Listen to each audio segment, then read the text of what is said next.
Jay here, Stretford, Paddock. This is the Paper Talk. As you can see, I'm in the studio and we recorded this after the game. We're going to go through some of the quotes and tweets and all the rest of it featuring Manchester United Football Club, Erik Ten Hag's comments after the game and some of the fallout from that. Make sure you are getting involved in the comments, hitting that like button and subscribing to the channel. We want to get to 750,000 subscribers by the end of the season, and with your support, we can get there.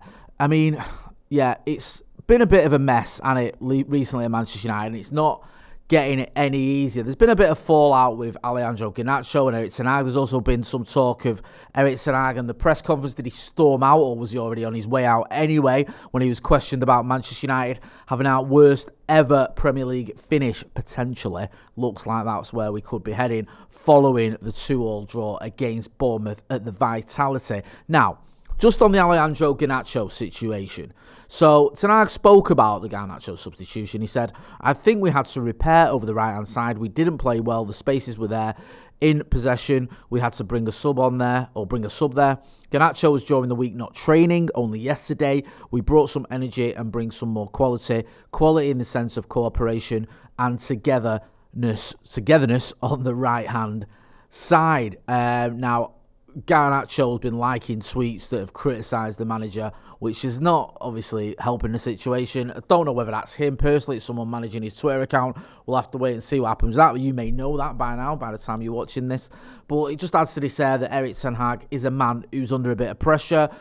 It feels like shades of the Jadon Sancho situation, doesn't it, where there was that issue on social media. Obviously, Sancho's was a lot more overt. It was him posting tweets about the manager, basically saying that what the manager had said post-match wasn't fair and wasn't accurate. And we're in this same situation again where Erik Ten Hag's post-match comments seem to have upset one of his wingers, ironically the right winger again.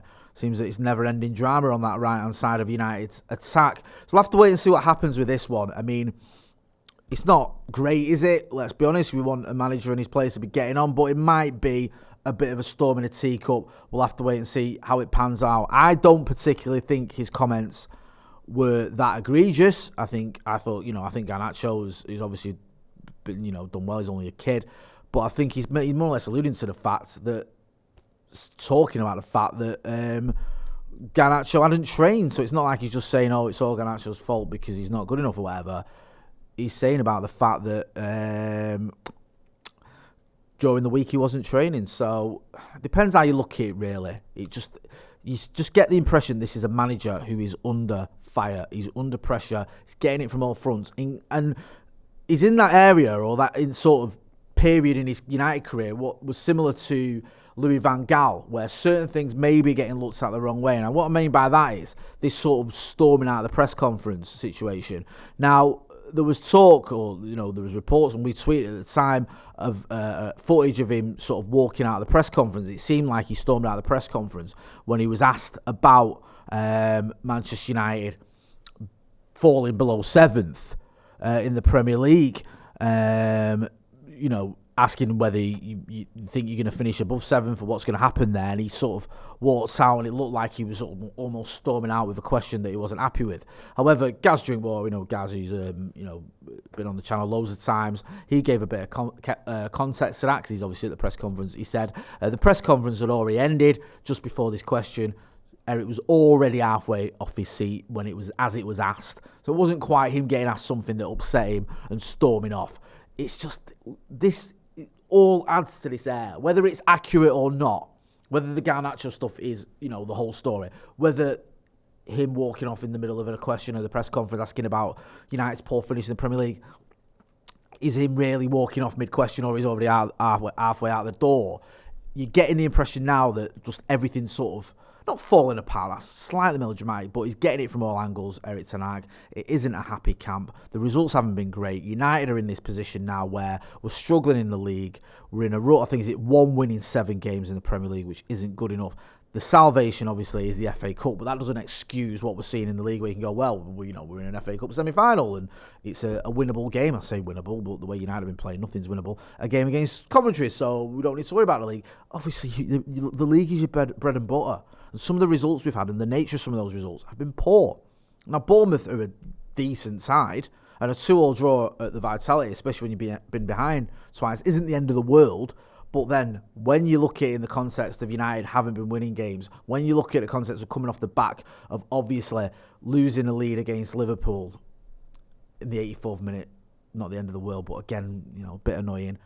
What happened at Chelsea was just horrible. What happened at Brentford, really frustrating, especially that performance as well at Brentford, which I think was one of our worst performances under Erik ten Hag.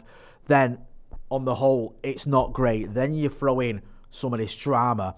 I mean, do get involved in the chat and the comments, but yeah, it just feels like Erik ten Hag is sort of things are slipping away from him somewhat, and that's not what you want to see from a manager. You want a manager who's in control, who's, everyone's sort of on the same page, and you've got a dressing room that is fighting for him. And the irony is, I do think in some of these performances, you can see a team that is fighting.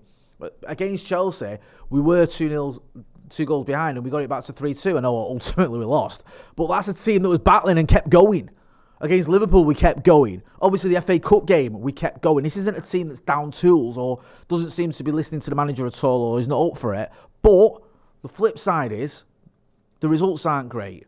And now you're in this sort of, all these questions around, is he losing the dressing room? Are players falling out with him? Ineos, obviously, are going to make a decision sooner or later. They might have already made the decision, just not announced it. So, are they going to back this manager? We know we're going to get a new CEO coming in Omar Barada. We know we're waiting for Dan Ashworth to be appointed. That could be any day now. Jason Wilcox also coming in. So, there's big changes at the club. Are these changes going to include a change of manager?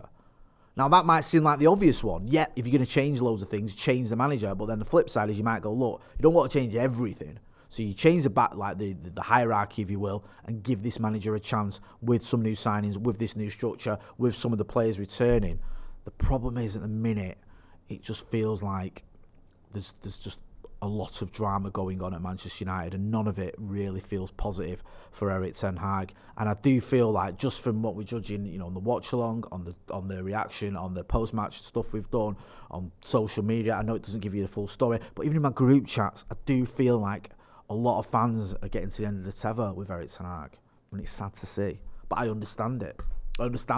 Because you can't keep not winning football matches if you're the manager of Manchester United and keep all the fans on board. There's only so many times you can say, well, he's got injuries. He's had to work under the Glazers.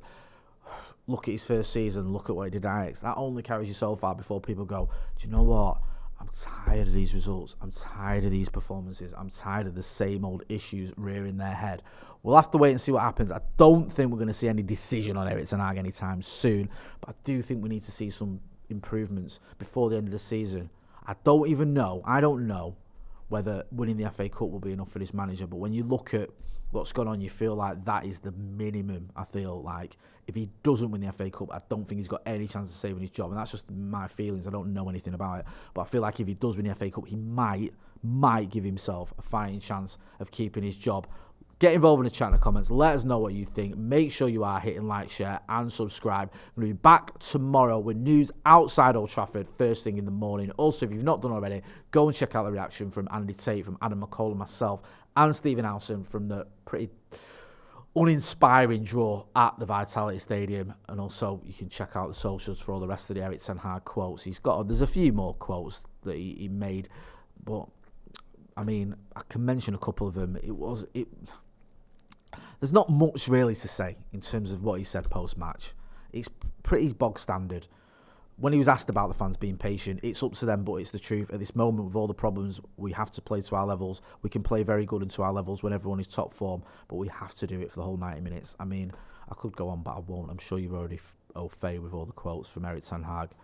Remains to be seen whether this is the beginning of the end or even the end of the end for the manager, or whether there is still some time left for Erik ten Hag. I hope there is, but I don't know if there will be. I'm going to leave it there. Thanks for watching. I'm Jay Motty. This has been The Paper Talk. See you in the next one.